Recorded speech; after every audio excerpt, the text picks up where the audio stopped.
Hey, happy day. Sharon Horne-Ellstrom here with googly eyes on purpose, because our expression, our idiom today is without batting an eyelash. And since you can't see my eyes, my eyelashes, so you can see my eyebrows if I lift them really high, you have no idea whether I am blinking, batting an eyelash, or not. I did some research. I actually looked into this idiom because the book that I found it in originally didn't have any origin information for it. And I always like to know when and how long we've been impacted by an idiom or a saying. And this one, I think it's probably since human beings have existed, has kind of been in existence, or the thought of it anyway. Maybe it wasn't verbally expressed, but it of course means to not show emotion, to not let anyone know or not give away by blinking your eyes that you're surprised or fearful or scared or showing any other strong emotion.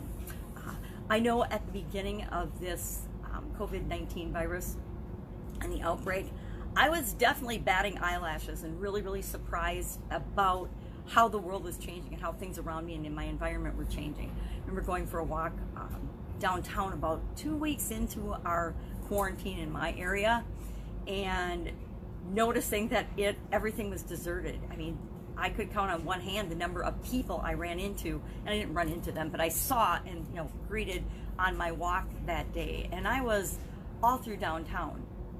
I also noticed, and one of the things I really observed that kind of shocked and surprised me, was the lack of communication on some businesses' part to let their customers know that they were shut down, or to give them any sort of information about what was going on and how they would and could continue to interact with them or communicate with them, or what they could expect from them.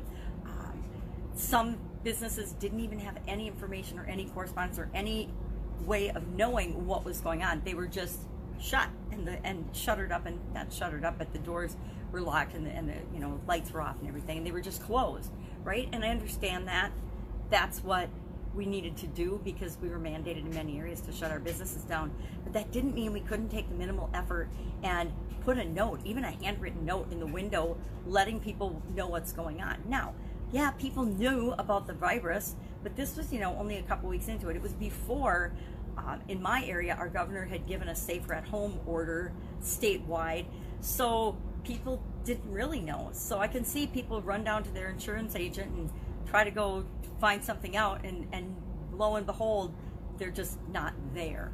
And that adds to the sense of uncertainty that people have about the situation that's going on. So I was really surprised by that and kind of dismayed, because those are the businesses, honestly, that are going to be struggling when things do get back to some form of normalcy, because they haven't continued to communicate with their people. They haven't continued to give value and serve the people that they were serving originally. Unfortunately, that says a lot about the business and how much they care about their customer. Whether they realize they're saying that or not, inaction, not communicating, not finding ways to continue to give value and serve the people that you were serving, kind of shows how much you do or do not care about them and how much you value them doing business with you. It'll be really easy for some businesses to just pick up where they left off, because they've found creative ways to continue to add value, serve, or at least communicate with their existing customers and let them know what's going on. Hey, we're really sorry, we're all closed for COVID ID. If we can help you in any way, just ask.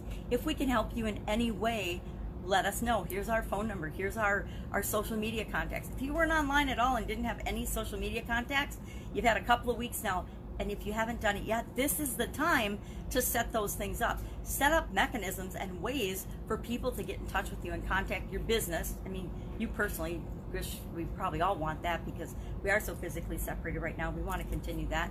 But for your business especially, people have got to be able to find you. They have to be able to ask you questions and get information. And that is one of the best ways you can continue to provide value and give value to the people that you were already serving. Other people will also find you if you have some sort of a social media or online presence, because people are home looking around on their phones, searching the web on their computers, because at least 10 million people in the United States lost their jobs in a few weeks, and how many people prior to that were unemployed anyway. We'll now add an influx of 10 million people whose eyeballs can now be available if you're out there, if you're in any way, shape, or form continuing to provide value and provide service to anyone. And you don't have to be physically open in any business nowadays to continue to give value and to serve your customers. If you need help in any way, or if you need ideas about that, just ask. Hit me up in the comments below and say, hey, this is my business and I've got nothing, I'm not doing anything, or I'm struggling with how to communicate and how to continue to serve my people. And geez, we'll go back and forth and we'll get some ideas going so that you can do something, because we all can do things. The other thing that this expression reminds me of is to pay attention to whether what I'm facing, the situation that I'm looking at, what I'm experiencing, is it a real emergency? Is it a real thing that I need to respond to right now? Or is it something that I'm blowing up and I'm worried about for the future? I don't know why that popped into my mind this morning, but it did. Probably because, like most people, I might tend to get a little bit overexcited about certain types of situations. I think if we look around, and I just laugh at this whole toilet paper shortage thing, because my first job out of college was making toilet paper. My first job out of college was working with teams that make toilet paper for, one of the biggest manufacturers on the planet. And so the fact that everybody ran to toilet paper, it still makes me kind of laugh a little bit. Not laugh in a funny way, but laugh in an ironic way. Because we, human beings, hoarding and scarfing up all the toilet paper, are the one that created this and made it an emergency. It wasn't really an emergency until not we all, because I didn't go out and buy a ton of toilet paper, until we human beings made it a challenge and an emergency. But that's a real problem for people. So find ways to continue to give value and serve your people, and at least at a minimum, communicate with them and let them know that you care and you miss them and that you'll be back soon. At a bare minimum, let them know what's going on. Morning Bee. That's it. Have an absolutely amazing day. Again, if I can help you in any way, just ask in the comments below. Take care. I'll be with you tomorrow. Bye.